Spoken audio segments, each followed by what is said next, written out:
such an asshole! We have a Colombian agent in the field, and our Colombian agent in the field writes, Dear Big Brother Asshole, I'm a 33-year-old male from Colombia. I am in the arts, we'll just say, we'll keep you anonymous. I work remotely for foreign clients and like my job a lot. As you may know already, my country is the typical third world banana republic shithole with low productivity, low wages, bad infrastructure, and more importantly, all the populist bullshit and a mildly unsafe environment, although not as much as 20 years ago. Yeah, I remember when, FARC and then the counter-FARC rebels or whatever it was. The big problem now is that our corrupted government is negotiating a peace treaty with the terrorist Marxist narco guerillas, which means subsidies and political positions for them, and more taxes, inflation, public debt, price controls, and all kinds of regulations for us peasants. In other words, the future looks really dark, as my country will become similar to our neighboring Venezuela. I want to keep as much possible of my and my family's savings. We are saving most in a Colombian bank account, an American bank account, and my PayPal account. If I could, I would not give a single penny to the criminals in our government. So I'm thinking about spending some or most of our savings in Bitcoin, precious metals, some foreign currency like Swiss francs, and any other reliable options. Questions. If you were me, which of these options would you take to keep your savings safe and away from both the Colombian and American governments? If you need more information, please let me know. Yeah, basically what I'd be doing is what you're doing right there, but I'd be doing it all. Or not what you're doing, but what you were asked about or inquiring about. I'd be doing that all. And the reason why is we're talking diversification. That's the key thing. People are like, oh, I'm investing in only silver. Oh, I'm only investing in gold. Or oh, it's all in one bank account. No, you got to spread it around a little bit, and you need enough of it that if you got to go to another country or some other place, that you have it accessible. Now, this then comes up with different pros and cons to the different types of precious metals, a way to store money. Okay, Bitcoin, that's ideal because it's digital, and all you gotta do is remember your password and 15 passwords or letters, and then you go overseas. You don't have to carry it over borders. It literally is in your head. It's out there on the internet. So that is, quote, the ideal currency, but the problem is it's not the ideal currency because it's incredibly volatile.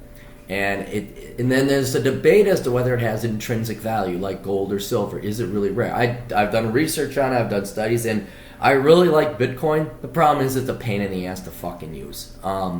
So if you're willing to learn how to use it, yeah, I'd get yourself a couple Bitcoins. I don't even know what the price is right now. I remember, I think I bought it when it was like 700. I think it's down to 200 or something now. So it's very volatile. You don't know where it's going to go. But, you could lose 80% of it on price, and the government was only going to haircut it 8, like they did over in Cyprus or whatever. So, yes, that's a way to do it. That's one way to do it. All right. Another thing, precious metals, silver and gold. I prefer silver just because it's divisible and exchangeable, and gold is almost too precious. Like, a little bit of this is, you can buy a house. Well, I don't want to buy a house. I want to buy a thing of milk. But still, like, store value, yeah, gold is a good way to store estate value. But then, like cash or silver, where do you put it? And here you have a couple options. One, you don't leave it in a bank, because then the government comes in and takes it, like they did with FDR back in 1935 here in the States. Or they say we're going to determine the price of gold and you have to sell it in the black market. I mean, shit, just go look next door to your shithole neighbors, Venezuela, and look at how much the government's saying, here's the prices, and then people in the black market are trading it anyway. So you have to look out for government confiscation. So then it's like, okay, where do you hide it? You can't leave it in the bank. You don't want to sit it at home, like out in the open. So, different people have different things, like, okay, put it under the mattress. Well, that's dumb. That's where everybody goes. Some people, they'll bury it, they'll cache it, which is a pretty good idea, but you got to make sure metal detectors can't find it. So there are boxes you can buy on the internet that are not detectable. And then you got to make sure no one sees you burying it out there. I know other people, like you'll hear on the news, people will like put it in the ceilings and the rafters or in the wall. And then like if all of a sudden you got a split, you tear open the ceiling, you grab your gold. There was one where they were redoing a house in France, and I think they found like $5 million in old gold coins. I mean, just start falling out. I'm like, well, wouldn't that be cool to find that house? But it's stuff like that, and then but the problem is if you're hiding it in your country, and your country goes to pot, any way to get out, be it car, boat, airplane, you're going to want to bring it with you, and they're going to find it at the checkpoint, and they're going to confiscate it. So then there's another thing you got to do, and that is, okay, maybe you put it overseas with a foreign bank, okay? And so here this would be a good idea, like this is what Swiss banks accounts are good for. I'd look at more closely to you, because if geography comes into play here, you got to fly across that fucking Atlantic Ocean and the better part of Western Europe to get to Switzerland. So that's kind of a far fly. Panama, though, right there, it's right north of you guys. So you might want to look at a Panamanian bank, which would be a little bit closer. I would not say they have quite the reputation of Swiss banks, but they do have privacy. A lot of Americans go there too, kind of like Belize. But I would look into Panama and see. Here's the key thing, though. Let me not get ahead of myself. And then you go to Panama and you deposit. You get a safety deposit box, and you deposit your gold or silver there. And then if the shit hits the fan in Colombia, you go to Panama. You get your coin. You trade it in for Panamanian pesos. You get your flight out of there, and you go to whatever non-leftist third world shithole that may or may not exist by that time. So that's another thing you can do. The problem, though, with going overseas into banks is you could have a situation. I couldn't find anything, but it's very obscure, and I think only the United States is doing that.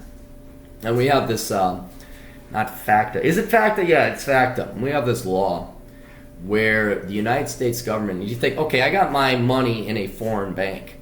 And so now, in your case, the Colombian government can't touch it because it's in a sovereign nation, and the American government can't touch it because it's in a sovereign nation. Au contraire, mon frère. The United States, once we're so big, and every bank wants to have operations here in the United States, some stupid Swiss banks actually set up investments here in the United States. And investments, I mean, they open up branches. So we have Credit Suisse versus Boston Oil. I think they went belly up. But we also have UBS, United Bank of Switzerland. And so they started, let's go to the United States. Big, logical, largest economy, 300 million people. They got to have some banking needs, so they went over there. And so they have all these investments and properties and branches. And what the U.S. government said is, you want to open it? You want to keep these branches open? You motherfuckers are going to tell us everything about our American clients in Switzerland. I don't care. You're going to tell us all about that shit. Otherwise, we're just closing all your banks down and confiscating your assets here. And then they're like, oh shit, they got us. Now for banks in Switzerland that don't have any U.S. exposure, like, fine, fuck you. We're not telling you jack shit, fuck you. But even there, the United States government plays another little trick, because you don't even have to physically be here in the United States to have investments in the United States. You can own U.S. stocks and bonds. And then what the federal government did is said, would you like to be paid your interest and dividends on these investments that you have in the United States? Well, fuck you. So you don't even have to have a physical presence here. Now, I could not see if the Colombian government had something like that. I don't think it does, because it doesn't have quite the pull. Not a lot of people rushing to invest in Colombian government bonds. So what I think you could do, being from Colombia, because I don't think they have it. Now, you're going to want to research it. Talk to the bankers in Panama. They're the ones that are probably going to know, or Belize, some Central American bankers. And there's other banks like the Cayman Islands over in the Caribbean as well. That whole Caribbean, was it Antigua and all that. So I would talk to these bankers and find out, okay, what do you have for asset protection? What's the relationship between the Colombian government and the laws here? Has Colombia tried to do a FACTA type thing that the United States government has done? And I don't think they have, because I don't know why they would have the pull. I don't know how many Panamanian banks are trying to expand into Colombia, or how many people are really buying, let alone large banks, are trying to buy and take positions in Colombian securities. So that's what I would do. Now, all together, like I said, diversification is the key thing. So you're going to want to be doing a little bit of everything. Not only investing in different various precious metals, but storing them in different places. So yeah, I'd get some Bitcoin. Not a ton. I mean, this is, you know, you don't put all your eggs in one basket. What is a ton? I don't know. I don't know your numbers, and I can't tell you specifically. But, you know, divide them equally up, spread them around, and that way you have diversity. Some you'll lose, some will go up in value, some will go down, but hopefully you'll be diversified. So have some silver, have some gold, have some Bitcoin. If you wanted, you could get into some of the more obscure precious metals. I mean, platinum, I don't know. You got gold, I don't know how much more. You're going to want to buy it physically, although Bitcoin isn't physical, but you want to buy it physically, so you want to have the actual coins. I mean, you may not have them on your person, you may have them at a bank, or you may have them buried somewhere in the jungle, but you want to have them physically. You do not want to buy paper ETFs or stocks that claim to have a claim to gold. No, you want the physical gold. And that means you're going to pay a premium. You're going to pay a premium of about 10, maybe even 20%, depending. I don't know what it is like down there in Colombia, but you can expect to pay. I think we pay like $2, $3 extra per ounce of silver, because that's what the premium is for physical silver. So you buy a bunch, and then you hide it. You can even probably contact some banks in Switzerland and see if you can mail it.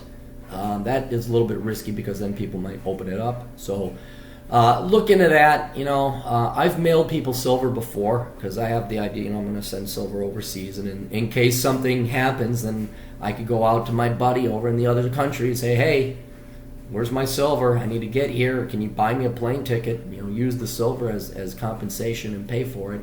And then I can start anew. So, but you'll want to trial run it first, like do FedEx, see if, hey, did you get it? Okay, then maybe bigger amounts. But yeah, don't send like tens of thousands of dollars. Certainly don't do that. And yeah, kind of store it and squirrel it away in different places. And then, you know, just check in on it, make sure it's still there every once in a while. So then you have that diversified. And then the second thing is, where do you hide it? You know, go and research some banks, try and find out, you know, what services they offer. Make sure they do it. Make sure it's all legal. You don't want to, and you want to make sure that the Colombian government can't get it. So there's that. Let me just reconsult your.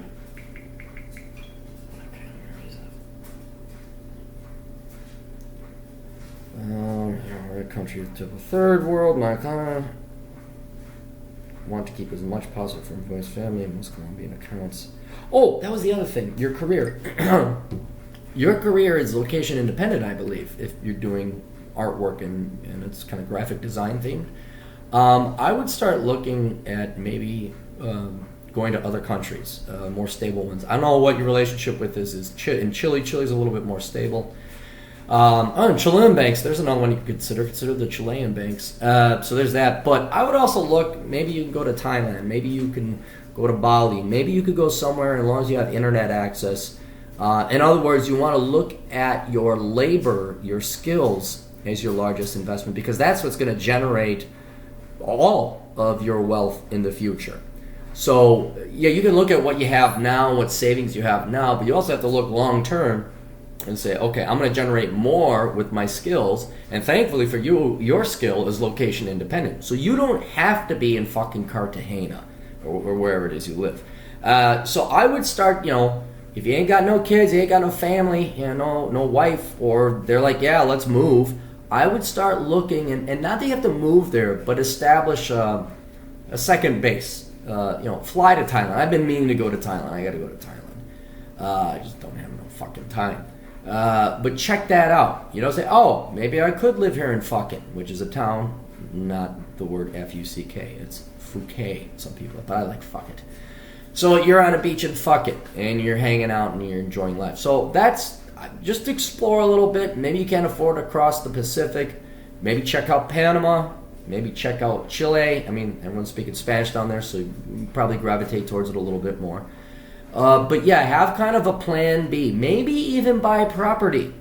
I wouldn't really know if I trust Panama, but Chile I would. You know, see if a foreigner can invest in property. Just get yourself a little plot of land in a country that isn't a shithole like Colombia. And that's another way to diversify a little bit there, because land, like, it's a commodity, just like gold and silver. So, anyway, hope that gives you some ideas, gives you the rough draft of a game plan that you can kind of tailor to your specific needs and preferences. But yeah, definitely, you're gonna have to do some research, and talk to your family too. If you're in charge of your family's finances, you're definitely gonna want to talk to them and find out, hey, what do we all think? Let's come together on this.